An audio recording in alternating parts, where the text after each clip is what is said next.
Although I think graphic design is one of those phrases that doesn't mean anything, because anything that's graphic is graphic. Painting, dancing, if you see it, writing, if you see it, it's graphic, graphic, graphic. Paul Rand is credited to be one of the most famous graphic designers in the world, and his contribution to modern graphic design theory is widely considered intrinsic to the profession's development. Paul Rand is well known for his packaging, marketing and poster design, but is best known for his corporate logo design, many of which are still in use today.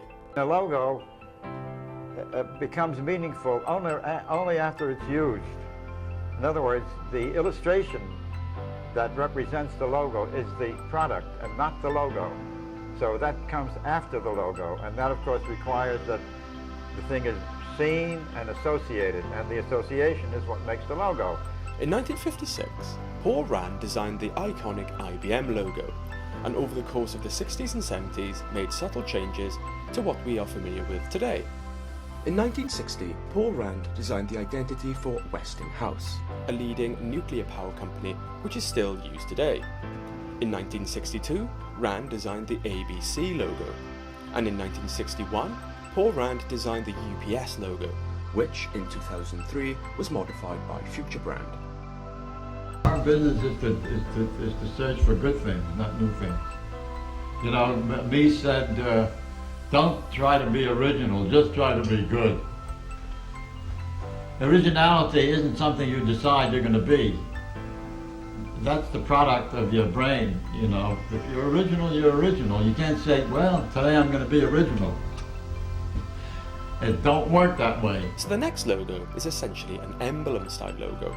The type has been placed inside the geometric cube shape. This logo essentially occurs in one instance and will only change in scale. The word next is very similar to the word exit, and having it all in uppercase stacked in the logo could make one confused and misinterpret the meaning. Perception is reality. Reality is not reality. It's only what people think. That's one of the reasons it's so difficult to be a designer. Because you show it to 10 people and every guy has a different opinion. The point is that the ideas have to fit. And also, writing is something to do with music. You know, it has to sound right. And it's the same thing designing a logo, you know. The thing has to fit. And if things fit, you can write about it, you can describe it. And we think, whether we know it or not, we always think in words. This logo is a stroke of genius and achieves this in a number of ways. The logo worked well because the cube was symbolically related to the product itself.